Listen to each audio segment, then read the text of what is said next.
आज हम लोग शुरू करने वाले हैं अपने हिस्ट्री से एक और नया चैप्टर जिसका नाम है civilising the native educating the nation, है ना। देखिए आपके बुक में हो सकता है कि ये चैप्टर नंबर आपका 7 हो, क्योंकि आपका जो बुक है अब जो नया एनसीईआरटी का बुक आ रहा है वो लेटेस्ट एडिशन है ना। तो उसमें जो है ये चैप्टर नंबर आपका 7 होगा और आपका चैप्टर नंबर 7 ही है बेसिकली ये नए वाले एनसीईआरटी में। लेकिन चूंकि मेरे पास पुराना वाला एनसीईआरटी था तो उसमें ये चैप्टर नंबर 8 है, तो उससे घबराने की बात बिल्कुल भी नहीं है। चैप्टर 8 हो 7 हो उससे मतलब नहीं है, मतलब ये है कि चैप्टर का नाम सेम होना चाहिए, है ना। चलिए, तो चैप्टर का नाम basically civilising the native educating the nation है ना। चलिए बात करते हैं इसके बारे में कि आखिर ये चैप्टर किस बारे में है। सबसे पहला इसके बारे में हम लोग इंट्रोडक्शन ले लेते हैं। देखिए इस चैप्टर में बेसिकली हम लोग ये पढ़ने वाले हैं कि हम लोग ये जानते हैं कि ईस्ट इंडिया कंपनी सबसे पहले भारत में आया ट्रेड करने के लिए, है ना।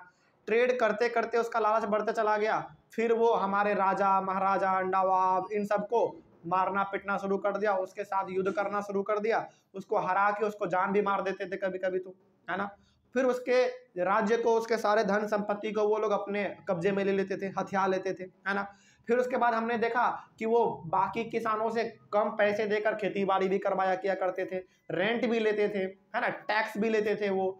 इस पर उसके बाद फिर हम लोगों ने ये भी देखा था कि वो पूरी तरीके से जो दीवानी राइट था, दीवानी राइट मतलब टैक्स कलेक्ट करने का अधिकार था, वो भी उनको मिल गया था, है ना। फिर हम लोगों ने देखा कि ईस्ट इंडिया कंपनी ने किस प्रकार से भारत में रेलवे सेटअप किया, है ना, किस प्रकार से वो सामान भारत से खरीद के लेके जाते थे अपने देश, वहां से फिर बना के भारत ला के बेचते थे। यानी कि इतना सब कुछ हम लोग पढ़ चुके हैं। तो अब मेरा सवाल आपसे ये है कि क्या केवल ईस्ट इंडिया कंपनी हमारे भारत में ट्रेड करने के लिए आए थे? देखो हालांकि ट्रेड करने के लिए ही आए थे, लेकिन बाद में वो हम लोगों को लूटना भी शुरू कर दिए। लेकिन मेरा सवाल आपसे ये है कि क्या ईस्ट इंडिया कंपनी ने केवल हम लोगों को हमेशा लूटने के बारे में ही सोचा क्या? नहीं, ये बिल्कुल गलत बात है, क्योंकि बहुत बार ईस्ट इंडिया कंपनी ने हमारे इंडियंस के भलाई के लिए भी बहुत सारे काम किए हैं, है ना। मतलब ये हो गया कि ईस्ट इंडिया कंपनी हम लोगों को अंदर से खोखला तो कर ही रहा था, हमारे यहाँ से सोना चांदी हीरा जवाहरात जेवर जो भी थे वो सब लोग यहाँ से लूट के लेके जा भी रहे थे, किसानों को टॉर्चर भी करते थे वो लोग, लेकिन बहुत मायने में वो हम लोगों को मदद भी करते थे, है ना।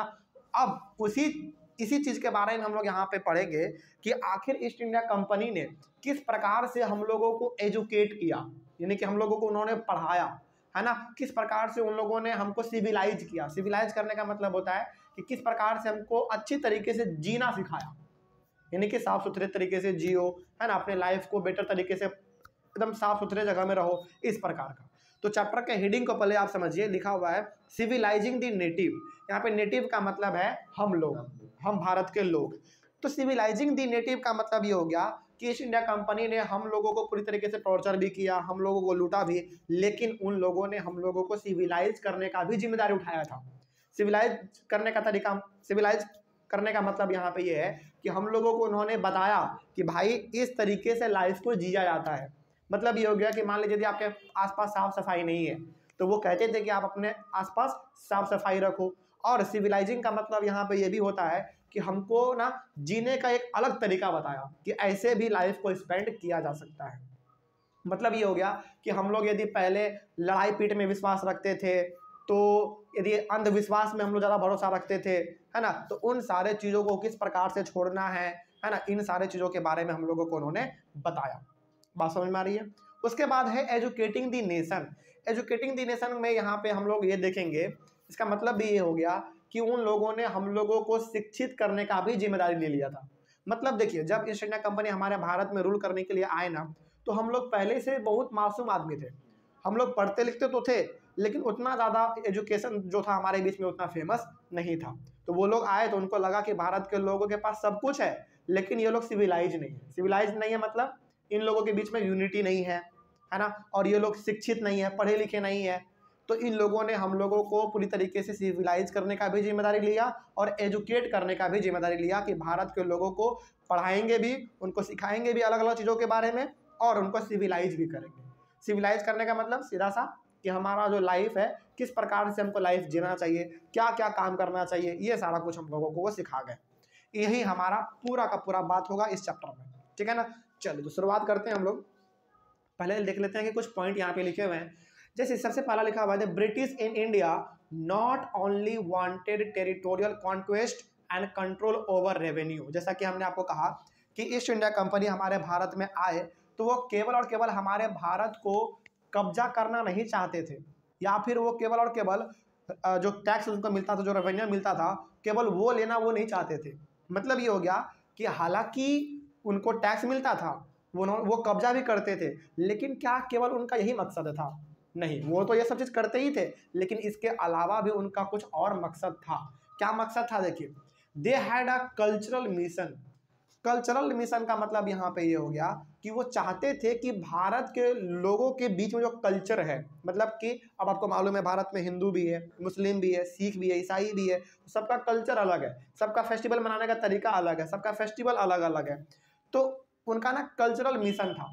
कल्चरल मिशन का मतलब यहाँ पे सीधा सा है कि हर लोग अपना अच्छी तरीके से पर्व त्यौहार मनाए, वो अपना कल्चर को फॉलो करे, ये भी वो लोग चाहते थे।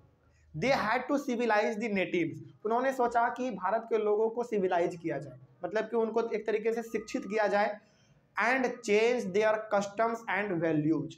तो अब यहाँ पर उन्होंने ये भी देखा कि भारत में ना बहुत सारे अंधविश्वास है। जैसे आज भी हमारे भारत में ये अंधविश्वास है कि यदि बिल्ली रास्ता काट दे तो उसको नहीं क्रॉस करना है, ये अंधविश्वास है। तो इन्हीं प्रकार के चीज़ों को, हालांकि आज तो बहुत हद तक अंधविश्वास कम हो गया है, लेकिन इस समय पे बहुत ज़्यादा अंधविश्वास था। लोग छोटे छोटे चीज़ों को लेकर ना परेशान हो जाते थे। हाँ, जैसे कोई छींक दिया तो क्या इसके लिए क्या मानते थे? हाँ, कोई कोई छींक दिया तो अपशगुन माना जाएगा, इस प्रकार का।